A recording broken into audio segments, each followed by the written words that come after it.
السلام علیکم. شارع دستور سے میں ہوں عبدالقیوم صدیقی اور آپ ہیں AQS کے ساتھ. آج 19 جون 2021 کو قاضی محمد عیسیٰ کی 45ویں برسی ہے. ہم ان کے بیٹے جناب قاضی فائز عیسیٰ جو بلوچستان ہائی کورٹ کے چیف جسٹس بھی رہے اور اس وقت سپریم کورٹ آف پاکستان کے سینئر 3 ججز میں سے ایک ہیں، ان سے کچھ سوالات کریں گے اور قاضی محمد عیسیٰ کے بارے میں معلومات حاصل کریں گے. السلام علیکم قاضی صاحب. شکریہ عبدالقیوم صدیقی صاحب. مجھے آپ کا خط بذریعہ سپریم کورٹ کے رجسٹرار ملا کہ آپ یہ پروگرام کرنا چاہ رہے ہیں میرے والد کے پہ جن کی آج 45ویں برسی ہے، اور یہ میرے خیال میں ایک بڑا اچھا قدم ہے کہ لوگوں کو پاکستان جن لوگوں نے بنایا ان کے متعلق پتہ چلے.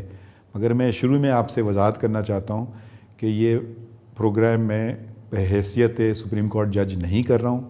میں قاضی محمد عیسیٰ کا فرزند ہوں، اس لیے یہ پروگرام کر رہا ہوں.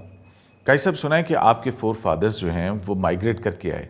وہ کہاں سے انہوں نے ہجرت کی اور یہاں آ کر کہاں بسے؟ ان کے کتنے بیٹے تھے؟ ان کے بیٹوں نے کہاں سے کیا کیا تعلیم حاصل کی؟ جو میرے دادا قاضی جلال الدین تھے، وہ قاضی تھے قندھار میں، اور وہ شاہ مقصود کے خاندان سے ان کا تعلق تھا. شاہ مقصود ایک ولی اللہ افغانستان میں بڑے ان کو مانے جاتے ہیں. قندھار میں کوئی قندھار کے قریب ان کا مزار ہے. تو وہ ان کے جب حکومت وقت افغانستان کے کچھ ان کے مشکلات پیدا ہوئے، کیونکہ وہ تحفظ چاہ رہے تھے. مشکلات یا کوئی اختلافات بہتر لفظ ہے. اختلافات پیدا ہوئے کیونکہ وہ جو اقلیتیں ہیں اور مائنورٹیز ہیں ان کے حقوق کی بات کر رہے تھے، اور وہ ان سے حکومت سے نہیں چل سکا، تو وہ ہجرت کر کے پشین آئے. پشین اس زمانے میں افغانستان تھا اور برٹش انڈیا تھا. تو پشین میں آئے. پشین میں انہوں نے رہائش اپنی رکھی، اپنا شادی وہاں کی. میری دادی وہ لوکل ترین تھیں. میرے دادا بارکزئی قبیلے سے ان کا تعلق تھا، اور ان کے 3 بچے.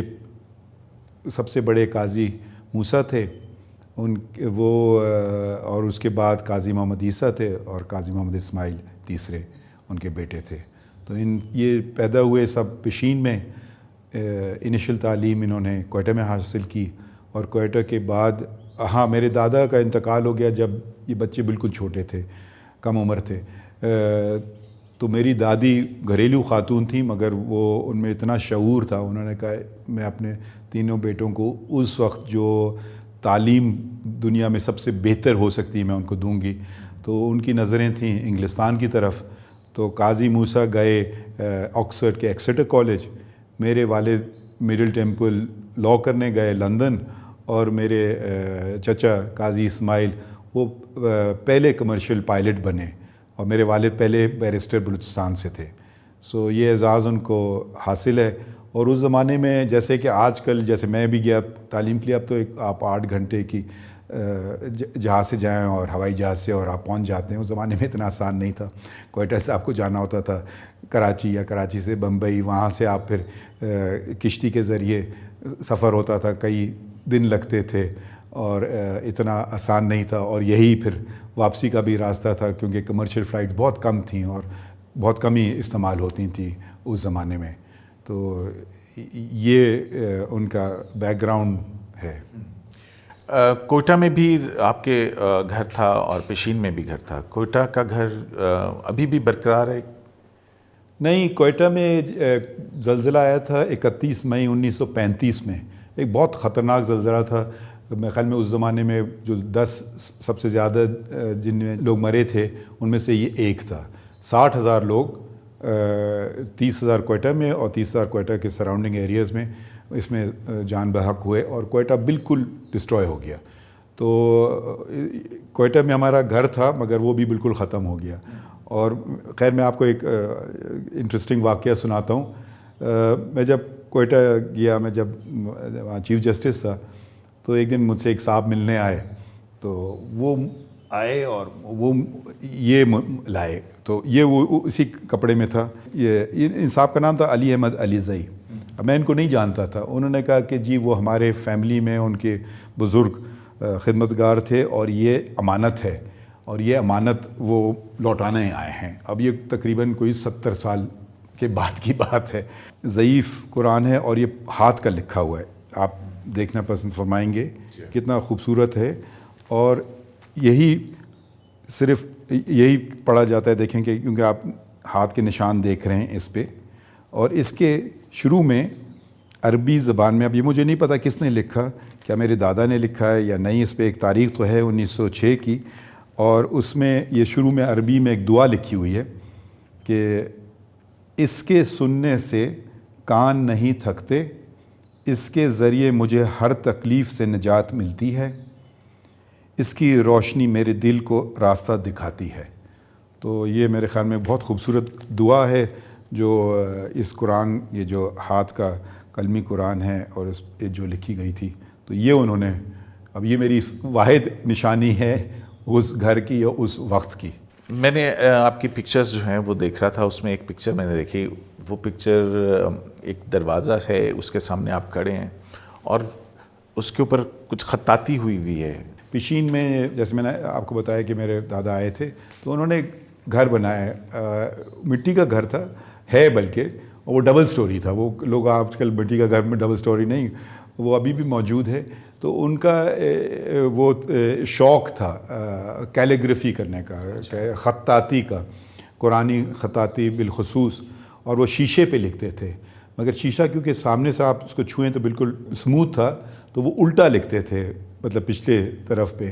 تو یہ جو فریمز آپ دیکھ رہے ہیں جو دروازے میں، یہ انہی کا مکان اور انہی کے ہاتھ سے یہ ساری کیلیگرافی انہوں نے بنائی تھی، اور یہ ان کا شوق تھا۔ تو یہ ایک بہت، دیکھیں اس زمانے میں وہ نہ صرف قاضی تھے، وہ فارسی اس زمانے میں پڑھی لکھی زبانوں ہوتی تھی، اور عربی پہ مہارت تھی، مگر شوق بھی ان زمانے میں لوگوں کا ہوتا تھا۔ آج کل کون مجھے تو وقت نہیں ملتا ہے، یا وقت میں ڈھونڈتا نہیں ہوں کہ ایسے شوق رکھوں۔ آپ کے والد قاضی محمد عیسیٰ کی پیدائش پیشین بلوچستان میں ہوئی، جو کوئٹہ سے تقریباً 30 میل کے فاصلے پر ہے، مغرب کی طرف ہے۔ ایک ایسے شخص کا قائد اعظم کی سے جو کہ ممبئی میں رہائش پذیر تھے، تعارف کیسے ہوا؟ میرے والد، جیسے میں نے ذکر کیا، لندن گئے تھے بار ایٹ لاء کی ڈگری حاصل کرنے کے لیے۔ وہاں قائد اعظم بھی اسی وقت تھے، راؤنڈ ٹیبل کانفرنس ہو رہی تھیں 1930 سے 1932 تک۔ تو ایک عشایہ کی ہوا تھا، جو تصویر جو میں نے آپ کو دکھائی ہے، جس میں وہ قائد اعظم بیٹھے ہوئے ہیں، ڈاکٹر علامہ اقبال اسی ٹیبل پہ ہیں، ڈاکٹر علامہ اقبال اور قائد اعظم دونوں بیرسٹرز تھے۔ میرے والد لاء اسٹوڈنٹ تھے۔ یہ بہت ہی میرے خیال میں نایاب تصویر ہے، کیونکہ ایک تو قائد اعظم اور علامہ اقبال ایک ہی ٹیبل پہ، اور میرے والد بھی ہیں۔ یہ غالباً 1932 کی ہے۔ قائد اعظم جیسا آپ کو پتہ ہے کہ وہ 1930 سے 1935 تک شاید لندن میں رہے تھے، کیونکہ اور اس کے بعد پھر ہوئے۔ تو یہ پہلی ملاقات تھی۔ جب میرے والد نے بار ایٹ لاء کر لیا تو وہ بمبئی میں اپنے ایک دوست کے ساتھ ریس کورس گئے تھے، تو انہوں نے دیکھا کہ وہی شخص جن کو انہوں نے لندن میں دیکھا جو قائد اعظم تھے، انہوں نے کہا کہ یہ تو وہ ہیں، تو انہوں نے کہا جی یہ وہی ہیں۔ تو انہوں نے پوچھا آپ ان کو جانتے ہیں؟ کہتے ہیں جی بہت اچھی طرح سے۔ تو میرے والد نے کہا میں ان سے مل سکتا ہوں؟ تو انہوں نے کہا جی میں ان سے اپوائنٹمنٹ لیتا ہوں، پھر چلیں گے ان سے ملنے کے لیے۔ شاید قائد اعظم کا مکان مالبر روڈ پہ تھا۔ تو وہ گئے، باتیں ہوئیں، اور پھر جب ان کو پتہ چلا کہ میرے والد بلوچستان سے ہیں، تو قائد اعظم ایک دم ذرا ان کا شوق یا وہ کہ کان کھڑے ہو گئے، اور میرے دوست کو کہیں جانا تھا، تو پھر وہ کہتے ہیں اچھا آپ جاؤ، ان کو آپ میرے پاس چھوڑ دیں۔ تو وہ کئی گھنٹے ان نے میرے والد سے معلومات حاصل کی، ان کا بیک گراؤنڈ معلوم کیا، اور پھر جیسے کہ وہ ان کا بالکل سوال ہوتے تھے، چپتے ہوئے سوال بھی پوچھے کہ آپ کا سیاست میں کیا شوق ہے، کیا ہے۔ تو میرے والد کا اس زمانے میں کوئی شوق نہیں تھا، تو مگر وہ اتنے متاثر ہوئے قائد اعظم سے، اور قائد اعظم نے پھر کہا پھر بلوچستان میں مسلم لیگ کیوں نہیں ہے، تو آپ جاؤ مسلم لیگ بلوچستان میں کھڑی کریں، اور یہ بہت اہم ہے مسلمانوں کے حقوق کا تحفظ کرنے کے لیے، تو آپ جائیں بلوچستان میں مسلم لیگ شروع کیجیے۔ تو یہ ان کی ملاقات ہوئی، اور انسپائرڈ ہوئے میرے والد قائد اعظم سے. اب جیسے میں نے ذکر کیا میرے والد کم عمری میں اپنے والد کو کھو بیٹھے تھے, تو ایک وہ ان کی زندگی میں کوئی فادر فگر نہیں تھا, اور قائد اعظم جیسے آپ کو پتہ ہے ان کا کوئی بیٹا نہیں تھا. تو شاید نہ صرف وہ ایک طرح سے پولیٹیکل لیڈرشپ انہوں نے دیکھی, مگر وہ انہوں نے ایک ذرا سی محبت ایک طرح سے دونوں طرف سے. تو قائد اعظم پھر قاضی محمد عیسیٰ کوئٹہ گئے اور بلوچستان مسلم لیگ کی انہیں بنیاد رکھی. بلوچستان میں کانگریس اور جمعیت علماء ہند تو پہلے سے ہی بہت منظم جماعتیں تھیں, تو آپ کے والد جو ہیں وہ کیسے کامیاب ہوئے اتنی بڑی جماعتوں کی موجودگی میں مسلم لیگ کو وہاں اسٹیبلش کرنے میں؟ ہاں, یہ بہت اچھا سوال ہے. انجمن وطن بھی ایک پارٹی تھی بہت مضبوط. میرے والد اب وہ 30 سال بھی ان کی عمر نہیں تھی, کم تھی, اور نوجوان تھے. میرے خیال میں ایک بات جو ان کے فیور میں جاتی ہے کہ وہ نوجوان تھے, تو ان میں جذبہ تھا, شوق تھا, انسپائرڈ تھے قائد اعظم کی لیڈرشپ سے, اور بلیو کرتے تھے ان کے مشن میں, اور آل انڈیا مسلم لیگ کی جو مشن تھا. تو جذبہ آپ کہہ لیں, شوق کر لیں, یہ ساری باتیں ساتھ آئیں, اور انہوں نے بڑے کم عرصے میں مسلم لیگ وہاں اسٹیبلش کی. 1940 میں انہوں نے لیاقت علی خان صاحب, مسلم لیگ کا جو کانفرنس تھا بلوچستان کا سالانہ, اس میں ان کو انوائٹ کیا, اور وہ آئے. تو انہوں نے دیکھا کہ بہت ہی ایک ویل اسٹیبلشڈ پولیٹیکل پارٹی بن چکی ہے. اور اس کے بعد میرے والد ہمیشہ کوشش کرتے تھے کہ بر صغیر سے جو بڑے بڑے نام تھے اس زمانے میں سیاست میں, ان کو بلائیں, اور جو مسلم لیگ کے ساتھ وابستہ تھے. تو اس میں مولانا ظفر علی خان صاحب آئے, بہادر یار جنگ صاحب آئے, عبدالحمید بادیونی صاحب آئے. سو ایسے ٹاپ رینک کے جو لیڈرز تھے مسلم لیگ کے, وہ بلوچستان کا انہوں نے دورہ کیا. جو بلوچستان ان کے لیے وہ پہلے کبھی نہیں گئے تھے, ان میں سے کوئی شخصیات, وہ سب بلوچستان آئے. کیا بلوچستان سے قرارداد لاہور جو عام طور پر قرارداد پاکستان کے نام سے مشہور ہے, اس کی تائید کی گئی تھی؟ جو موجودہ پاکستان ہے, جو اس وقت کا ویسٹ پاکستان تھا, وہ اورنگزیب خان صاحب نے سرحد جو صوبہ اس وقت تھا, جو اب خیبر پختونخوا ہے, اس کی طرف سے تائید کی تھی. مولانا ظفر علی خان نے پنجاب کی طرف سے, عبداللہ حسین ہارون صاحب نے سندھ کی طرف سے, اور قاضی محمد عیسیٰ نے بلوچستان کی طرف سے. اور یہ ایک اور بڑی تصویر ہے جو میں نے آپ کو دکھائی, جو قائد اعظم ڈائس پہ بیٹھے ہیں اور ان کے ساتھ بیٹھے ہیں, وہ جس میں چھتری قائد اعظم کے اوپر ایک چھتری لے کے شخص کھڑے ہیں. بالکل. اور جو شخص ان کے ساتھ بیٹھے ہیں جو ٹیبل کے درمیان ہیں, وہ ہیں شیر بنگال اے کے فضل الحق. انہوں نے ریزولوشن پیش کیا تھا, اور پھر لیڈرز کو بلایا گیا تھا کہ اس کی تائید کریں. سب کو ایک مقرر وقت دیا گیا تھا کہ اتنے وقت میں اتنا وقت آپ لیں گے بات کرنے کا.